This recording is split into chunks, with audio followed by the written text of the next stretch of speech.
Magandang umaga po sa inyo lahat at nagpapasalamat tayo sa Iglesia Pilipina Independiente na ating host dito sa araw na ito. Maraming salamat sa inyo at sa press. Ito pong gaganapin natin ay napakahalaga dahil ngayon po ay ang mga seafarers ay binabatpat ng napakaraming problema. Ang isa na po dyan ngayon ay ang blacklisting. Wala pa lang ngayon. Blacklisting, ibig sabihin po, okay na. Makabasa naman, blacklisting, yung mga hindi makapagtrabaho, tapos yung napakaraming training, no? Certificate na nire-require. Di po ba? Katakot-takot at mahal. Tapos yung overage. Overage kahit 49, 50, age limit. No? Age, baka sa opisina meron. Age limit, no? Ano pa yung mga problema ng mga seafarers ngayon? Yung age limit, tapos yung unemployment. Maraming nakapila, pero hindi makasakay. Permanent to. Okay. So, blacklisting, ano pa ito? Training na napakamahal.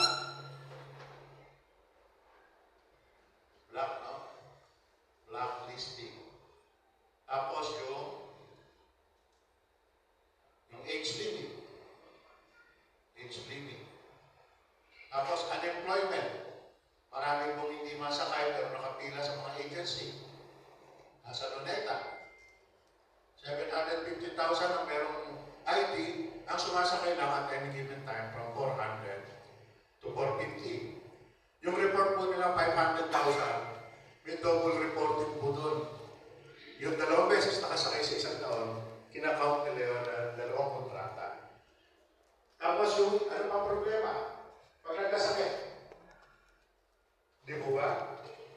Medical, nire-require na maging work-related.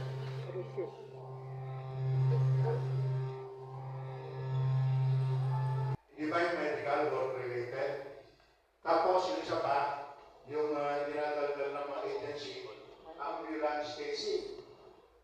Ibig sabihin po, ang mga seaman, kasi hindi nila mapatunayan na work-related yung kanilang mga sakit. Para makakuha sila ng compensation, kinakailangan patunayan nilang work-related. Hindi naman sila doktor. Hindi rin sila abogado. At ang gobyerno po, wala tayong mga PAW na libre na bibigyan sila ng servisyo. Wala tayong libre doktor na magsacertify na sila ay work-related. Ang nangyayari po, nagiging biktima sila ng ambulance case at o iba naman lumalapit sa magtitinong abogado. So yan po yung mga problema. Kung may maisip pa tayo, dagdag natin mga. Kaya ako po binabanggit yan kasi yan ang magiging topic ng mga nagkapagsalita natin ngayon. Pero ang ugat po nitong lahat na ito, ang solusyon po nito, puno yan no? Una ay ang contractualization. Ibig sabihin po, ang mga seafarer ay forever na contractual. Hindi po sila regular. Hindi kagaya sa Labor Code of the Philippines. Pag 1 year mahigit, sila ay automatic na regular. 1 year sa isang kumpanya o isang principal. Kasama natin na nasa Labor Code of the Philippines yan. Pero hindi ina-applyan sa seaman. Sa seaman kasi, dahil sa POEA, Standard Employment Contract ng 2000, tinakda ng batas, ng kontrata, na sila ay contractual. Ibig sabihin po, pagkatapos ng isang kontrata ng 6 months, 8 months, sila ay magkakaroon. Kahit na nakakanya ng kontrata na sila tuloy-tuloy sa isang agency. So yan po kailangan ba pwede sila i-blacklist? Pwede silang i-require ng agency pag nag-a-apply sila na sila ay kumuha ng ako ng training na useless. Napakamamahal. Pwede silang bigyan ng age limit na wala sa batas, kahit 45, kahit 50, kasi sila ay contractual.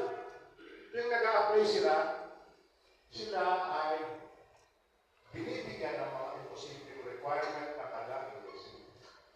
Ito naman pong work-related. Ito, nandito rin sa POA 2000. Nire-require, parang po hindi ganyan eh.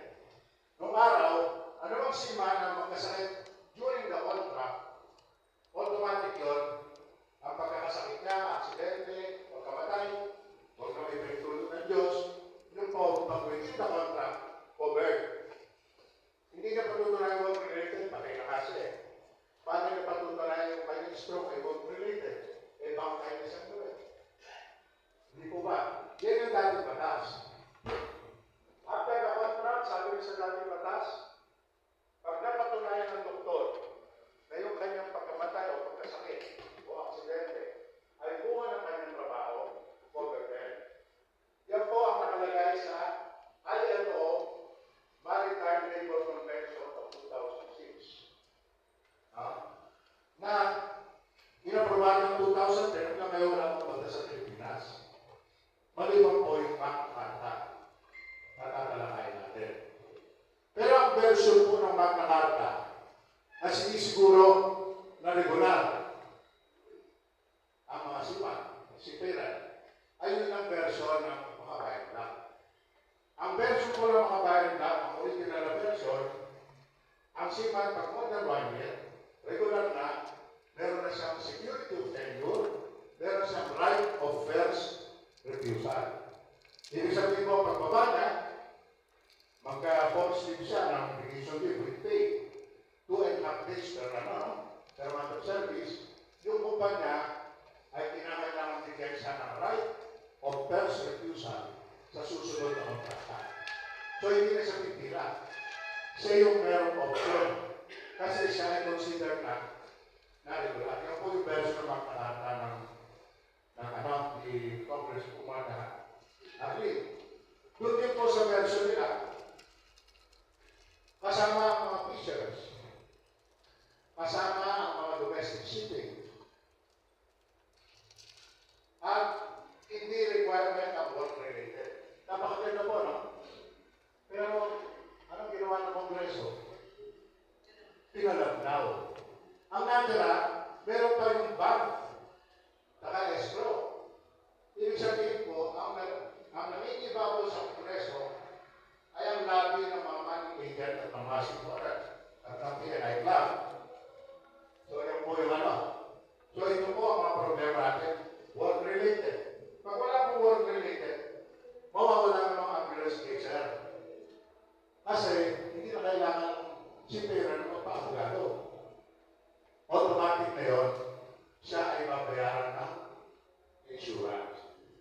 Isa pa, kung merong mga libreng pao na expert po sa ikot ng maritime law, na libre, mawawala na ito. Kaya ang problema po hindi ang casing. Work relation, itong POA contract na ginawa ni si Pera na permanently contractual. So, introduction na po ito, no?